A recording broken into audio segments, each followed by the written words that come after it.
Continuando com a correção dos exercícios. Exercício número 3, página 17. Por ser um texto narrativo, a história em quadrinhos apresenta elementos desse tipo de comunicação. Indique as lacunas, quais são esses elementos. Então, nos vídeos anteriores de explicação, foi explicado sobre esses elementos. Então, vamos completar aí, porque vocês já sabem quais são eles. Letra A. Mônica e o coelho são alguns dos personagens. Isso, um dos personagens. Então, vamos lá respondendo. Exercício número 3, letra A, são alguns dos personagens. Alguns dos personagens aí da história. Letra B. Mônica é a personagem principal, a protagonista. Então, como já foi falado para vocês, na história em quadrinhos tem sempre um protagonista aí principal aí na história. Então, a Mônica, ela é a protagonista.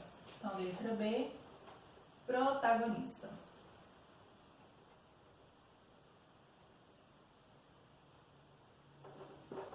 Protagonista. Letra C. Um gramado a céu aberto e um túnel são um dos lugares, tá bom? Um dos lugares. Quem colocou aí espaços também pode estar ok. Então, é um dos lugares, tá? Então, letra C, lugares. Um dos lugares onde se passa a história. Letra D.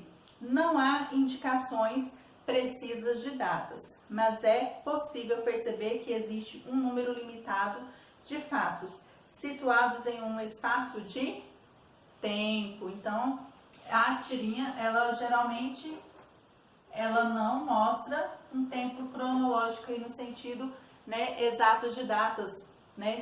São raros as que colocam, em 1900 e tanto, está acontecendo a história tal, são raras as histórias em quadrinhos em que especifica-se datas, mas essa aqui tem uma situação de tempo, dentro da história aí, tá? De um tempo curto.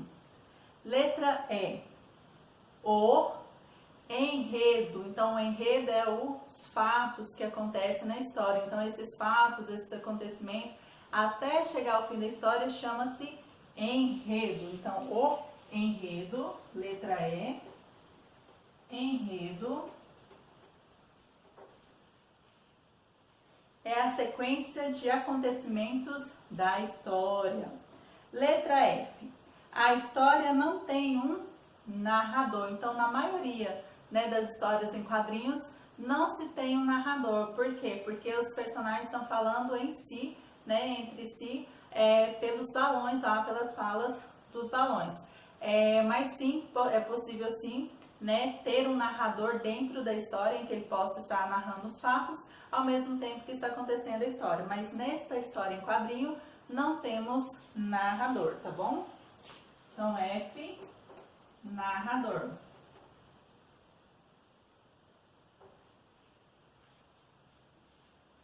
Na história não tem um narrador explícito, ou seja, um narrador em que seja visível, pois ninguém descreve as ações dos personagens, já que elas são representadas pelas ilustrações, certo? Então, aqui nós respondemos o exercício número 3. Exercício número 4. Outro recurso comum ao gênero HQ são as onomatopeias. Então, nós temos aqui, do lado, o que é onomatopeia. Então, é um recurso de linguagem, então são características linguísticas aí, tá bom? Em que uma palavra imita de modo aproximado de um som, então um som de carro, som de animais. Então, ele imita uma palavra que imita determinados sons, o som do relógio, som de animais, Então, veja o quadrinho a seguir. Então, nós temos aqui, ai, meu pé de laranja lima, é tarde. Auga, então, nós temos aqui esse auga. Então, esse auga é uma onomatopeia, uma palavra que se classifica como onomatopeia. Então, como já foi explicado, vocês compreenderam nos anos anteriores. Então, por exemplo, o tic-tac, a palavra tic-tac é uma onomatopeia. O cocoricó do galo, aquele cocoricó, é uma onomatopeia. Então, são essas palavras que imitam sons, né, variados de algumas coisas, sim, se chamam aí onomatopeia. Então, vamos para a letra A aí. O que a onomatopeia AUGA representa? Então, ela representa aí o alarme do relógio, tá? Então, esse AUGA aí é o alarme do relógio do coelho aí, certo? Então, vamos lá. Exercício número 4, letra A. Essa onomatopeia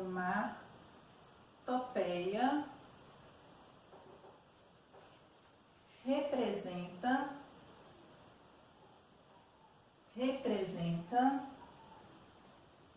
o alarme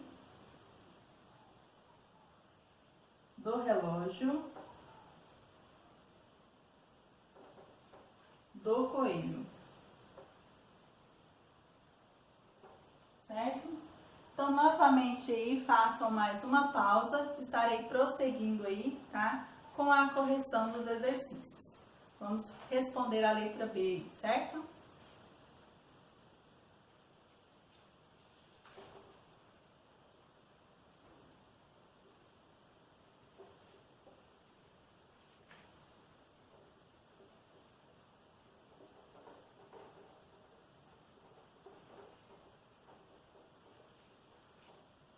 Então, a letra B fala assim: indique outras onomatopeias que aparecem na HQ lida e explique o que elas significam.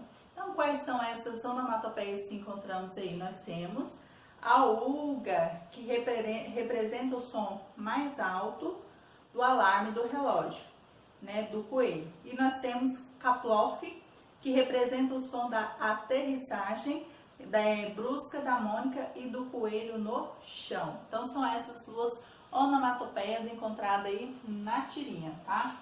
Então, vamos lá. Letra B.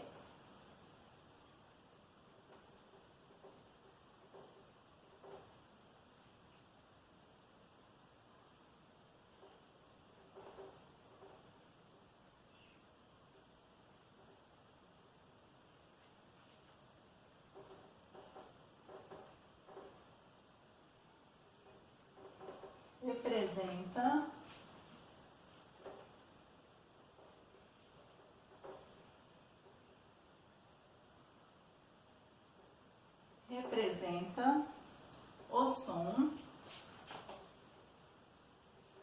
mais alto do alarme do relógio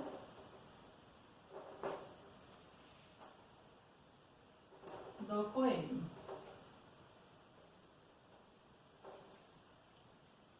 E nós temos aí Kaplof,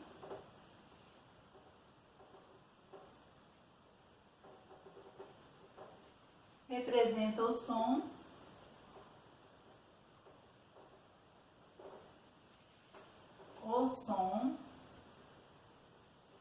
da aterrissagem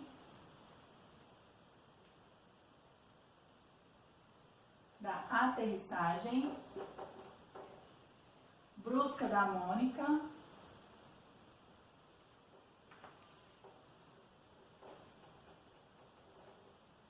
e do coelho. E aqui ficou respondido o exercício número 4. E no próximo vídeo darei prosseguimento à correção dos exercícios.